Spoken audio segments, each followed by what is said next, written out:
it sounds as though you're more than just a political Christian. I mean, it sounds as though you actually believe it. Richard Dawkins' friend, Ayaan Hirsi, converts to Christianity, and Richard Dawkins cannot believe it, guys. This is absolutely amazing, and they finally confront, for the first time here, what she says is absolutely brilliant. Let's get into it. Just tell us the story how such a famous atheist, someone who had rejected religion, came to call herself a Christian. Oh. So I want to say that I didn't, like many people who come to faith, I didn't see big banging lights, and I didn't have any of those spectacular experiences that some people share. I wish I did, but I didn't. I had a personal crisis. I lived for about a decade with intense depression and anxiety, self-loathing. I hit rock bottom. I went to a place where I actually didn't want to live anymore, but wasn't brave enough to take my own life. And so I was self-medicating. I had, over a long period of time, seen psychiatrists, other doctors. I was trying to understand my condition and trying to treat it with the help of pure evidence-based science. And in January, February of last year, I saw one therapist who said, perhaps it's something else that you have, and she described it as spiritual bankruptcy. And that resonated with me, and having reached a place where I had absolutely nothing to lose, I prayed, and I prayed desperately. And for me, that was a turning point. And what happened after that is a miracle in its own right. I feel connected to something higher and greater than myself. I feel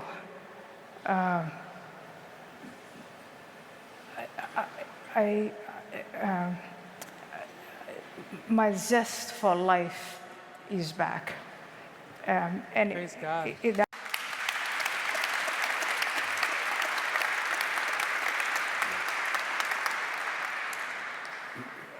And that experience has filled me with humility, I have to say. And it is something that's very subjective. It's extremely difficult to explain. I'm trying to work, get into the details, the granular details of how I got there in a book, but that is a short, that's the shortest story that I can tell. Let's go to Richard Dawkins' reaction, because Well, that's a moving personal story, but to call yourself a Christian is a bit different. I mean, a Christian has to believe in something. And, I mean, you go to church now, and you listen to the vicar, and do you kind of notice what a lot of nonsense he talks? I mean, do you really take it seriously that Jesus is the Son of God, Jesus rose from the dead, Jesus was born of a virgin, and that's part of Christianity. So That's crazy that he absolutely is bewildered to think that she could actually believe this. Let's see what she says. I think because you, and I know you very well, we've been friends for a long time, and in fact, in some ways, I think of you as a mentor. I would say you're coming at this from a place of there is nothing. And what has happened to me is I think I have accepted there is something. And when you accept that there is something, and there is a powerful entity, for me, the God that turned me around, I think what the vicar is saying no longer sounds nonsensical. It makes a great deal of sense. Wow. And not only does it make a great deal of sense, it's also layered with the wisdom of millennia. And so, like you, I did mock faith in general, and probably Christianity in particular, but I don't do that anymore. And again, that is where the humility comes into it, is it doesn't seem, in 2024, after I went through that experience, it doesn't seem nonsensical to me, and it doesn't, I don't mock it. I think I've come down to my knees to say, perhaps those people who've always had faith have something that we who lost faith don't have. And people who have faith also, like the woman who told me, well, you've tried everything and you've lost hope, you've lost faith. Try it, pray.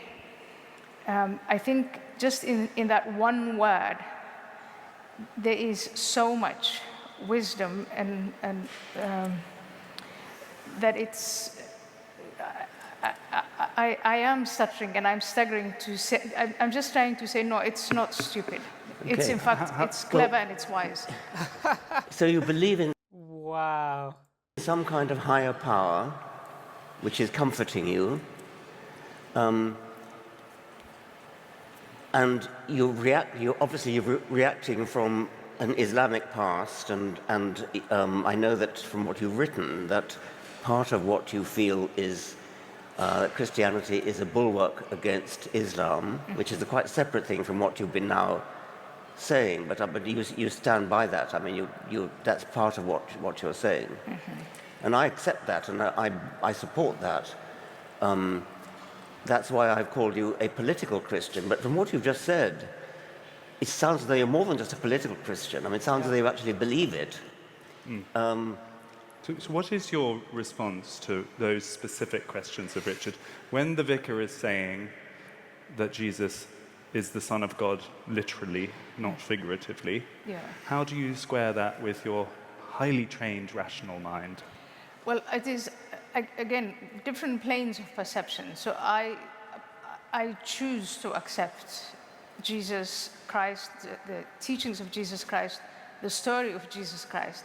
I choose to accept that. So on the personal level, the rewards I get, very subjective again, but mine and through choice, which is separate from where I think that, aside from my personal experience, the history of Western civilization is mainly Christian, and that the external forces, for instance, the spread of Islam, non-violently or violently, and the challenge of Islam and the message of Islam to Western civilization can be countered and should be countered with the message of Western civilization, which is essentially Christian. And in that sense, I think there are more people who agree with me, but that is on the societal level. And then on the civilizational level, I think that every moral, you've used yourself, Richard, the phrase lately that there is moral Christianity and there is cultural Christianity. And when moral and cultural Christianity collides with moral and cultural Islam, or moral and cultural Confucianism, or cultural authoritarianism, I think then perhaps we're on the same page about that might be a way of countering it. Yes. But on the personal level, yes, I choose to believe in God. And I think there we might say, let's agree to disagree. Wow, so she chooses to believe in God. And that's absolutely amazing. What I think people don't understand. They think it's just some self-help and it just helps them find purpose and peace. And it's more than that. Obviously, it does give you purpose and peace because you were created to have a relationship with God. And when you have a relationship with God, you have purpose and peace that surpasses all understanding. You have a reason to live, but it's more than that. I didn't hear that. She's saying, let's agree to disagree on the details. I mean, But it's more than just details. I mean, Okay. I want to say two different things. Let's take the moral thing first. Islam is a nasty religion. I think we agree about that. But Christianity is not all that nice either. And when you think about Christianity, Christianity is obsessed with sin. St. Augustine said that we all inherit the sin of Adam. Well, of course he didn't exist, but so we inherit original sin. Original sin came down in the semen. Jesus was not conceived with semen, that's why he's clear of sin. His mother Mary had to be clear of sin as well, so she had to have an immaculate conception. This is all obvious nonsense. This is all theological bullshit. And Wow. the idea that humanity is born in sin and has to be cured of sin by Jesus being crucified, Jesus being punished for all our sins. And that is a morally very unpleasant idea. I'm sure you must agree about that. I find that Christianity is actually obsessed with love, and that the figure, the teachings of... Woo! That's amazing. What he's like, when you realize it's not, everyone gets so focused on, yes, there's some things that we can't comprehend or explain, but we are obsessed with love. That's so good. Such an amazing answer. Like Jesus laid his life down. That's the greatest act of love that you could ever do for someone. See what you're saying? The teaching of Christ, as I see it, and again, I'm a brand new Christian, but what I'm finding out, which is the opposite of growing up as a Muslim, the message of Islam, but the message of Christianity I get is that it's a message of love, it's a message of redemption, and it's a story of renewal and rebirth.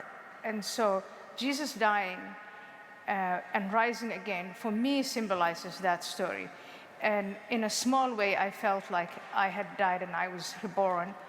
And that story of redemption and rebirth, I think makes Christianity actually a very, very powerful story for the human condition and human existence, and the pain of suffering, but also our internal, the recognition of what you call sin, but perhaps the character defects, that both good and evil are there, but that both good and evil are in us.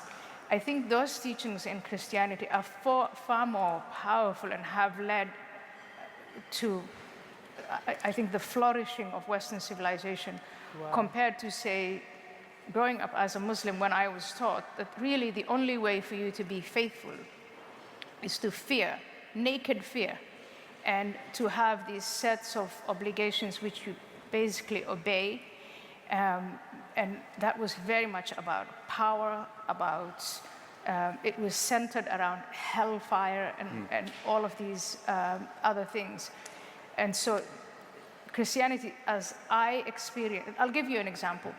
When I was an atheist and I was going all over, both the United States and all over Europe, mocking Christians, making fun of them, making fun of faith, as you're doing now, dear Richard.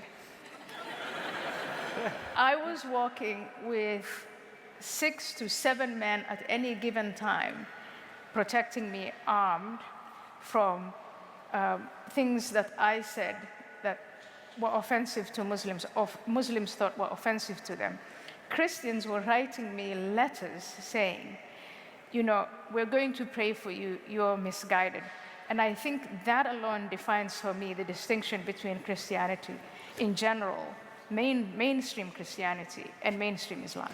Well, I must say, I've never met a vicar that I didn't like. I mean, they're always very, very nice people. Yeah. But nevertheless, the stuff they believe is obvious nonsense. And you have to take the whole package, because when you talked about Jesus rising from the dead, you don't believe Jesus rose from the dead, surely. I choose to believe that Jesus rose from the dead. You And choose that to is- believe. That's amazing. Oh my goodness. Okay, you're not going to be able to scientifically prove everything in the Bible. And that's where faith comes in. And you can choose. That's absolutely amazing. Believe it. Yes, and that is a matter of choice. And it's a matter, I think it has to go back to, is there something or is there nothing? And I think you start with, there is nothing. And yes, for years I agreed with you, there's nothing. But if you come round to the idea that there might be something much more powerful than we are, something that caused everything else, then something like Jesus rising out of the dead or these other miracles, Jesus being born out of a virgin, for that higher power is not a big deal. But again, Wow, that's absolutely amazing. Love is that most absolutely amazing thing. So I pray for Richard Dawkins that he comes to know Jesus. And maybe them being friends could be the open door to him being receptive to Jesus. So now I have a Bible verse that will tie all of this together. John 3:16 says, "For this is how God loved the world. He gave his one and only Son so that everyone who believes in him will not perish but have eternal life." And then the verse after that says, "For God did not send his Son into the world to condemn the world, but to save the world through him." And I encourage you to choose Jesus today. Choose him. Choose to believe. And look for evidence, guys. There is amazing evidence. You're not going to get 100% proof for anything.